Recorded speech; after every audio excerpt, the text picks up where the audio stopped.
قربانی کی اصلاحی تعریف اور جو شرعی تعریف ہے وہ جان لیتے ہیں، وہ کیا ہے۔ تو وہ نبی کریم صلی اللہ علیہ وسلم فرما رہے ہیں فَلَا يَقْرَبَنَّ مُصَلَّانَا، ایسے شخص کو چاہیے کہ وہ ہماری عیدگاہ کے قریب بھی نہ بڑھے۔ عمریں بتائی ہیں وہ امر توقیفی ہے، یعنی اس سن میں ذرہ برابر بھی ایک دن یا ایک گھنٹے کا بھی فرق ہو جائے گا تو قربانی نہیں ہوگی۔ قربانی صرف اس کا نام نہیں ہے کہ ہم کوئی جانور لائیں اور اس کو ذبح کر کے اس کو کھا جائیں۔ سلوا روما وقيصرها سلوا فرسا وكسراها سلوهم كيف بسم اللہ الرحمن الرحیم نحمده ونصلی ونسلم وبارک علیہ اللہم صلی وسلم علی النبی۔ عزیزان گرامی، جیسا کہ ہمیں معلوم ہے یہ عشرہ ذی الحجہ چل رہا ہے اور آج عشرہ ذی الحجہ کی 7ویں تاریخ ہے، اور آج سے 3 دن کے بعد قربانی کا نظم شروع ہو جائے گا۔ ہر جگہ قربانی کے جانور کو ذبح کیا جائے گا۔ قربانی ایسا عمل ہے جو اللہ کو بہت ہی زیادہ پسندیدہ ہے، اور قربانی کا یہ عمل حضور نبی کریم صلی اللہ علیہ وسلم سے شروع نہیں ہوا، بلکہ یہ قربانی کا نظم، قربانی کا یہ عمل حضرت آدم علیہ السلام سے جاری و ساری تھا۔ قربانی در حقیقت اللہ کا قرب حاصل کرنے کا ایک بہت بڑا ذریعہ ہے، لیکن اس وقت قربانی سے اللہ کا تقرب حاصل ہوتا ہے یا ہوگا جب انسان اس کو خالصتاً للہ کرے، اس میں ذرہ برابر بھی ریاکاری، دکھلاوا، دوسروں کو کمتر سمجھنا، یہ سب چیزیں اگر اس قربانی میں آ گئیں تو ہماری قربانی برباد ہو جائے گی۔ قربانی سے ذرہ برابر بھی ہمیں نیکی نہیں ملے گی، ہمارا مال بھی جائے گا، ہماری قربانی بھی جائے گی، اور ہمیں اس سے کچھ بھی نہیں ملے گا۔ لہذا قربانی بہت اہم فریضہ ہے، اور قربانی جتنا اہم فریضہ ہے اتنا ہی حساس موضوع بھی ہے۔ قربانی صرف اس کا نام نہیں ہے کہ ہم کوئی جانور لائیں اور اس کو ذبح کر کے اس کو کھا جائیں یا اس کا گوشت تقسیم کر دیں، بلکہ قربانی در حقیقت اللہ کا قرب، اللہ کی خوشنودی، اللہ کی رضا حاصل کرنے کا ایک بہت بڑا ذریعہ ہے۔ جیسا کہ اللہ تعالیٰ قرآن پاک میں فرماتا ہے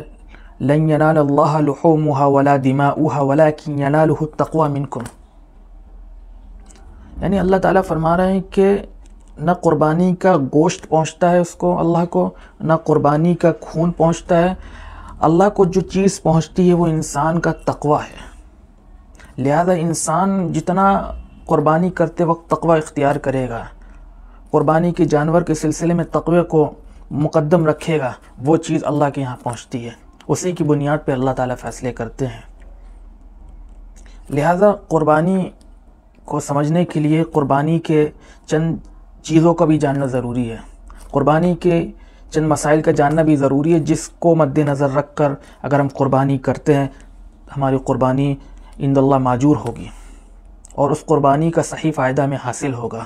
ورنہ آج جو دیکھا جا رہا ہے، لوگ جانور لاتے ہیں، ایک دوسرے کو دکھاتے ہیں اور اس میں برتری حاصل کرنے کی کوشش کرتے ہیں۔ کوئی چھوٹا جانور لایا تو دوسرا سوچتا ہے کہ اس سے بڑا جانور لے کر آئیں گے، کوئی کالا لایا تو کوئی سوچتا ہے کہ سفید لے کر آئیں گے، تاکہ لوگوں کی جو توجہ ہے اس کا مرکز بن جائے، وہ لوگ واہ واہ کہنے پر مجبور ہو جائیں۔ تو یہ جب چیزیں ہوتی ہیں تو انسان اللہ کا قرب حاصل کرنے کے بجائے لوگوں کا قرب حاصل کرنے لگتا ہے، لوگوں کی توجہ حاصل کرنے لگتا ہے، جو خالصتاً مقصود نہیں ہے۔ یہاں پر جو مقصود ہے وہ ہے تقوی۔ قربانی کی جائے تو اللہ کے لیے کی جائے، کسی کو دکھانے کے لیے نہیں کی جائے، نہ کسی سے تقابل کرنے کے لیے کی جائے کہ یہ بھی قربانی کر رہا لہٰذا ہم بھی کریں گے، ورنہ لوگ ہمیں تانے دیں گے کہ فلاں نے قربانی کی ہے، فلاں نے قربانی نہیں کی ہے۔ یہ سب چیزیں اگر ہوں گی تو ہماری قربانی سے کوئی فائدہ نہیں ہوگا۔ خیر، یہ ضمنی بات تھی،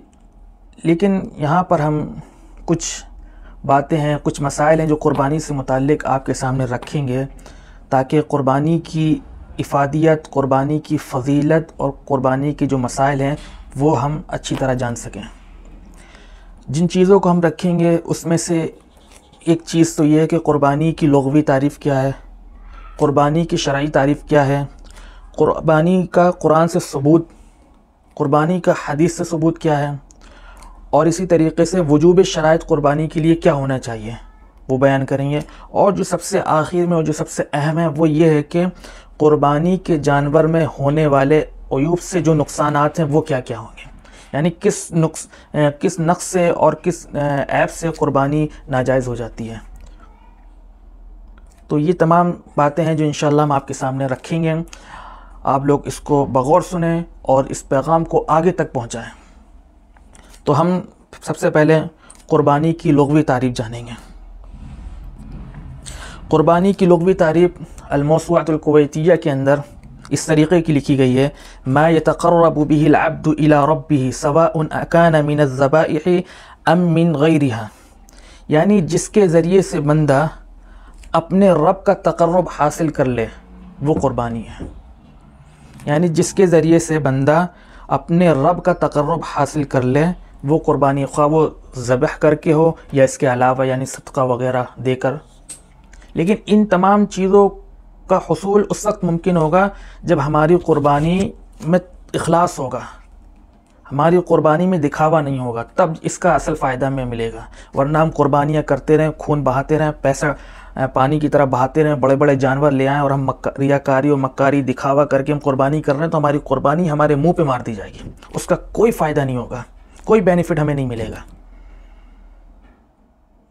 لہذا ہم جو بھی قربانی کریں اس میں اخلاص ہو، اس میں للہیت ہو، اس میں خلوص ہو۔ تو یہ تو قربانی کی لغوی تعریف۔ اب قربانی کی اصطلاحی تعریف اور جو شرعی تعریف ہے وہ جان لیتے ہیں، وہ کیا ہے۔ قربانی کی شرعی تعریف علامہ نظام الدین حنفی رحمہ اللہ نے نقل فرمائی ہے،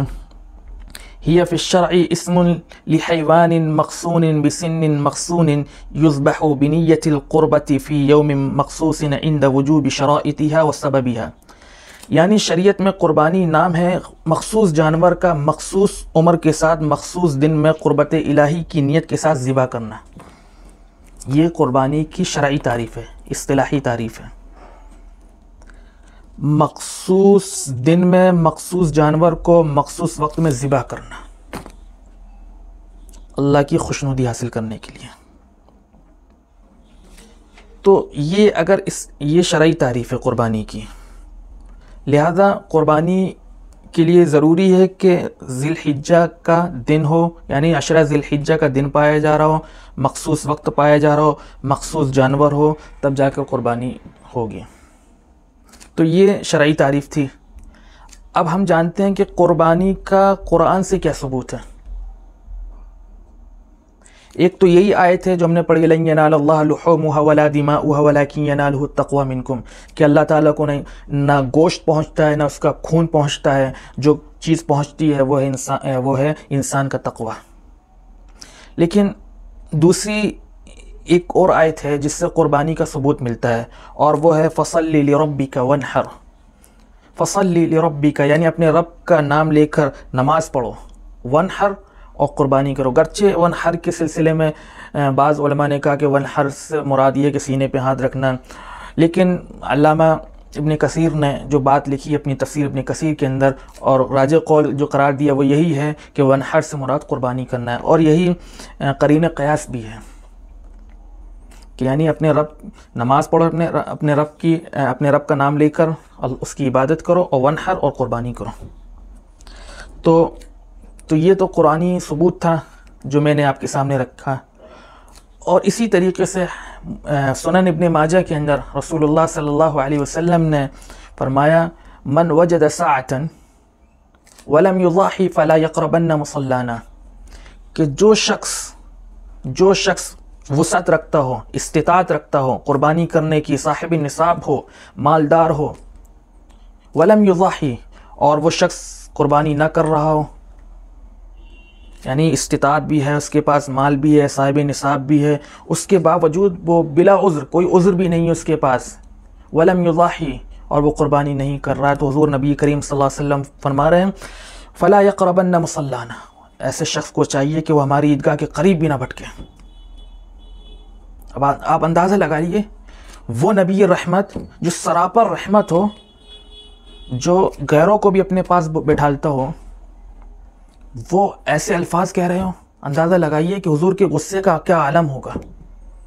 حضور کے غصے کا لیول دیکھیے کہ فلا یقربن مصلانا، ایسے شخص کو چاہیے کہ وہ ہمارے عیدگاہ کے قریب بھی نہ بھٹکے۔ آپ اندازہ لگائیے، یہ غصہ دیکھیے حضور نبی کریم صلی اللہ علیہ وسلم کا ایسے لوگوں کے لیے کہ جو قربانی کی استطاعت رکھتے ہوں، قربانی کی پوری طاقت رکھتے ہوں اور صاحب نصاب بھی ہیں، اس کے باوجود ایسے لوگ قربانی نہیں کر رہے ہیں، تو ایسے لوگوں کے بارے میں یہ حضور نبی کریم صلی اللہ علیہ وسلم کی وعید ہے اور غصہ ہے کہ ایسے لوگوں کو چاہیے کہ وہ ہماری عیدگاہ کے قریب بھی نہ بھٹکیں، یعنی عیدگاہ نماز پڑھنے بھی نہ آئیں، وہ دور ہی رہیں۔ آپ اندازہ لگائیے کہ حضور نبی کریم صلی اللہ علیہ وسلم کتنا غصے کا اظہار فرما رہے ہیں۔ یہ جو ایک تو یہ حدیث سے میں نے استدلال لیا کہ قربانی واجب ہے احناف کے نزدیک، باقی دوسرے ائمہ کے نزدیک سنت ہے، سنت مؤکدہ ہے، ضروری ہے، لیکن احناف کے نزدیک قربانی واجب ہے ایسے شخص کے اوپر جو صاحب نصاب ہو، استطاعت رکھتا ہو۔ لہذا جو بھی شخص جو صاحب نصاب ہو، ایسے شخص کو چاہیے کہ وہ قربانی کریں۔ اب قربانی کے شرائط وجوب کیا ہیں، یعنی قربانی کن لوگوں پر واجب ہے؟ یعنی قربانی واجب ایسے شخص پر ہے، قربانی ایسے لوگوں پر واجب ہوگی جو مسلمان ہوں، یعنی مسلمان کے علاوہ کسی پر قربانی نہیں ہے۔ مسلمان ہونا ضروری ہو، مسلمان ہونے کے لیے ضروری ہے کہ مسلمان ایسے شخص کو کہتے ہیں جو حضور نبی کریم صلی اللہ علیہ وسلم کی تعلیمات کو مانتا ہو، جو احکامات قرآن کے اندر آئے ہیں اور حضور نے جو باتیں بتائی ہیں اس کو تسلیم کرتا ہو،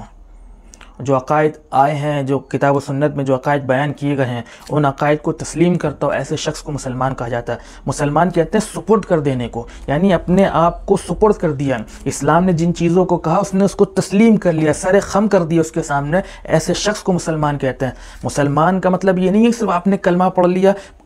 دوسرے لوگ بھی پڑھتے ہیں، جو دوسرے لوگ ہیں، دوسرے مذاہب کے لوگ ہیں، ان سے بھی آپ کلمہ سن سکتے ہیں، لیکن ان کے اوپر کلمے کا اطلاق نہیں ہوتا ہے، مسلمان ہونے کا اطلاق نہیں ہوتا، بلکہ مسلمان ہونے کا مطلب یہ ہے کہ جو چیز قرآن کے اندر ہے، جو چیز حضور نبی کریم صلی اللہ علیہ وسلم نے اپنی تعلیمات بتائی ہیں، ان تمام باتوں کو وہ تسلیم کرتا ہے، قرآن کے برحق ہونے کو تسلیم کرتا ہے، رسول کی رسالت کو تسلیم کرتا ہے،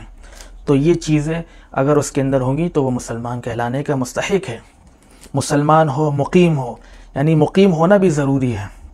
یعنی وہ اپنے مقام پر ٹھہرا ہوا ہو، مسافر پر قربانی واجب نہیں ہے، یعنی جو سفر کر رہا ہے ایسا شخص اس پر قربانی نہیں ہے، بلکہ جو مقیم ہے، جو ٹھہرا ہوا ہے کسی مقام پر اپنے گھر میں، ایسے شخص پر قربانی واجب ہے۔ آزاد ہو، غلام نہ ہو، آزاد ہو، یعنی آزاد اس معنی میں ہے کہ انسان آزاد ہو، غلام نہ ہو، کسی کی ماتحتی میں نہ ہو، بلکہ آزاد ہو، ایسے شخص پر قربانی ہے۔ بالغ ہو، نابالغ نہ ہو، بالغ پر قربانی واجب ہے، اور جو نابالغ ہے اس پر قربانی نہیں ہے۔ اسی طریقے سے مالک نصاب ہونا بھی ضروری ہے، یعنی مالک نصاب ہو، اس کے ساتھ ساتھ وہ تمام شرائط مذکورہ جو شرائط بتائی ہیں، ان مذکورہ شرائط کے ساتھ ساتھ مالک نصاب بھی ہوگا تو وہ قربانی اس پر ضروری ہو جائے گی، اس پر قربانی کرنا ضروری ہے۔ تو یہ چیزیں تھیں۔ ایک اور اس میں سے ہے قرض، یعنی قرض سے فارغ ہو، یعنی اس کے اوپر قرض نہ ہو جو اس کے صاحب نصاب ہونے میں مخل ہو رہا ہو، وہ قرض سے بری الذمہ ہو۔ اگر وہ ان تمام چیزوں سے فارغ ہوگا یا ان تمام چیزوں کی جو شرائط ہیں وہ اس کے اندر پائی جا رہی ہوں گی اور وہ قرض سے فارغ ہوگا تو ایسے شخص پر قربانی واجب ہو جاتی ہے۔ اب یہ جو باتیں تھیں جو میں نے رکھی ہیں، اب اس کے بعد جو چیز ہے وہ ضروری یہ ہے کہ جانور کے سلسلے میں باتیں جان لینا، کیونکہ جانور ہی پر پوری قربانی کا انحصار ہے۔ کیونکہ قربانی کے سلسلے میں جو حضور نبی کریم صلی اللہ علیہ وسلم نے جو اس کی سن بتائی ہے، عمریں بتائی ہیں، وہ امر توقیفی ہے، یعنی اس سن میں ذرہ برابر بھی ایک دن یا ایک گھنٹے کا بھی فرق ہو جائے گا تو قربانی نہیں ہوگی۔